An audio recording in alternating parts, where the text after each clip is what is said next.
Hello everyone, my name is Evgenia Berdesi and I'm honored to present this study entitled Creating Sociolinguistic Profiles of Migrant Children with a focus on the case study of an Algerian girl in Greece at the 10th International Conference for the Promotion of Educational Innovation. This study has been a part of the course Language Teaching for Children with Refugee or Migrant Background of the Master's Degree of Language Education for Migrants and Refugees by Hellenic Open University.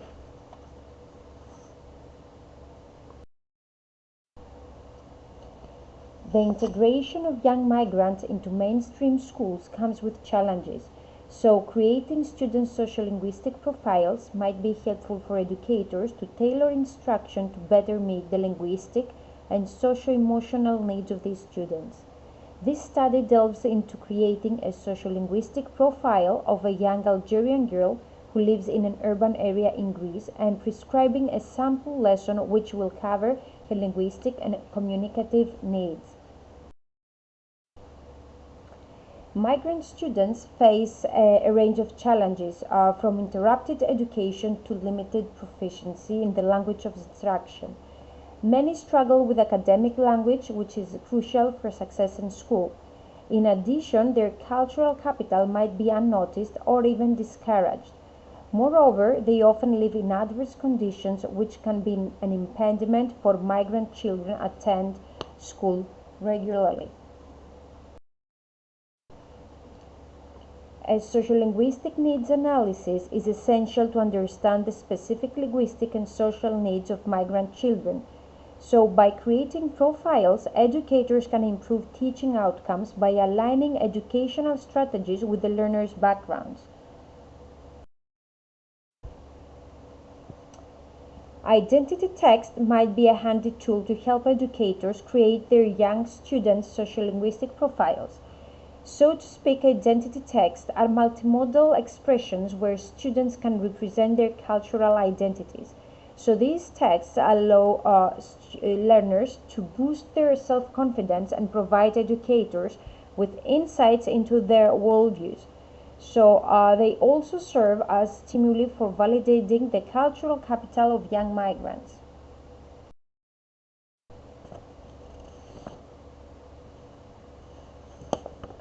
Research supports that promoting bilingualism and multilingualism in classrooms strengthens both linguistic and cultural identity.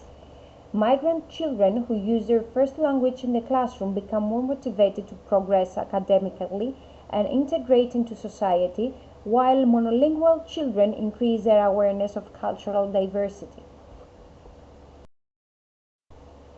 In this case study, the aim is to explore the language use of a young migrant girl in Greece, focusing on her first language, which is Arabic, and the second language, which is Greek, to define her linguistic needs. This helped create a sociolinguistic profile and develop a lesson plan that encourages cross-cultural instruction and language learning based on a task-based approach and linguistically appropriate practices such as charting home languages, using them in the classroom, linking home and classroom, bringing the outside world into the classroom, and share books and newspapers with children. This study was conducted using a qualitative inductive method. Interviews with both the girl and her mother were conducted in Greek and recorded. The girl also created an identity text which together with the interviews helped understand her linguistic and cultural background. So our participant is a 7-year-old girl. She's from Algeria and she's in the second grade of the Greek primary school. She lives in a charity institution along with her mother and her siblings, and they all live together in an urban area in western Greece. She can speak Greek as a second language. She is fluent both in oral and writing skills. She can speak Arabic as her first language, and she can practice with her older siblings, her mother and the Arab-speaking inmates in the charity institution she lives in. And she can also speak a little bit of English as a foreign language. Her mother is 35 years old. She's also Algerian. She's divorced and she works as a housekeeper and she's also supported by the charity institution. She has finished secondary education in Algeria. She is fluent in Arabic, and she can also speak French, English, and Greek.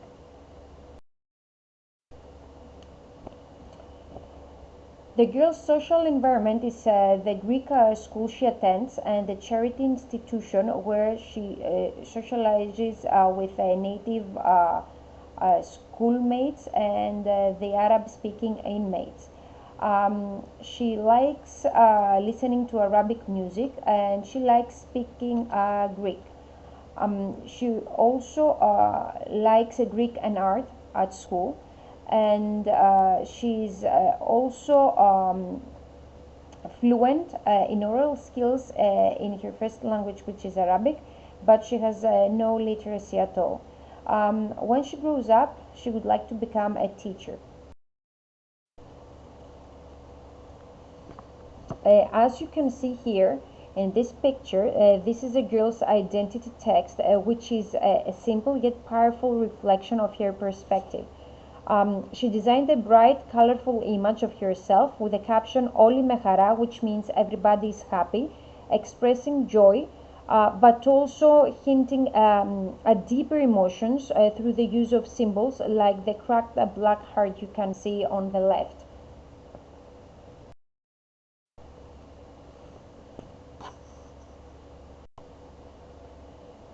Here you can see the sample, here you can see the rationale of the sample lesson plan.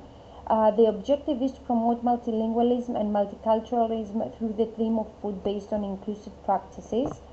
So the students are asked to create a food poster dictionary in Greek and Arabic using ingredients from both cultures.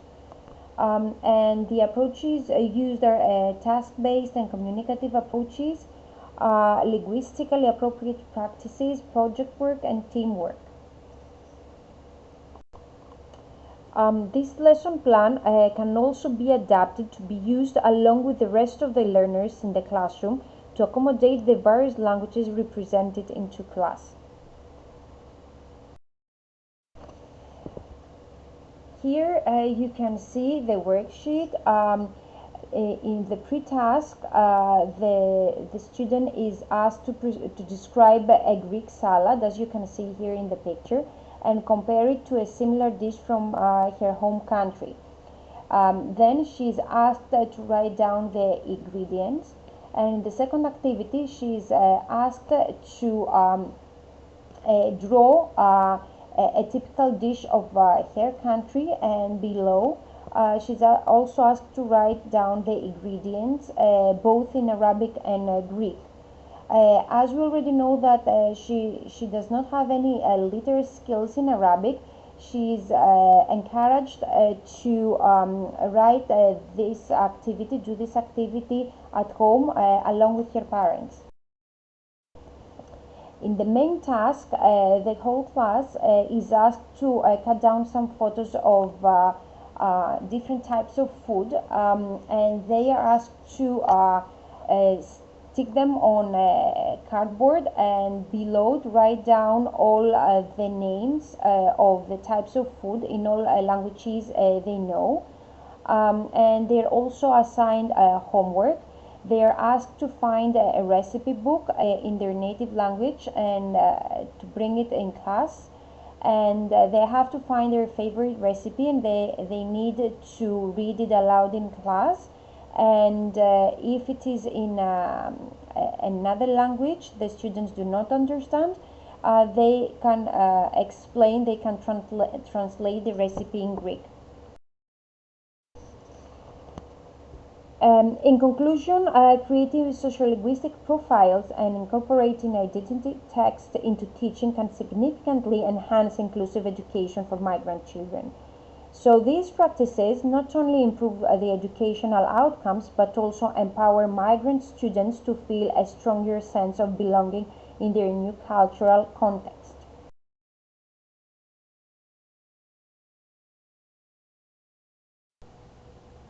If you have any questions, you can contact me through my email address evgenia_83b@yahoo.gr.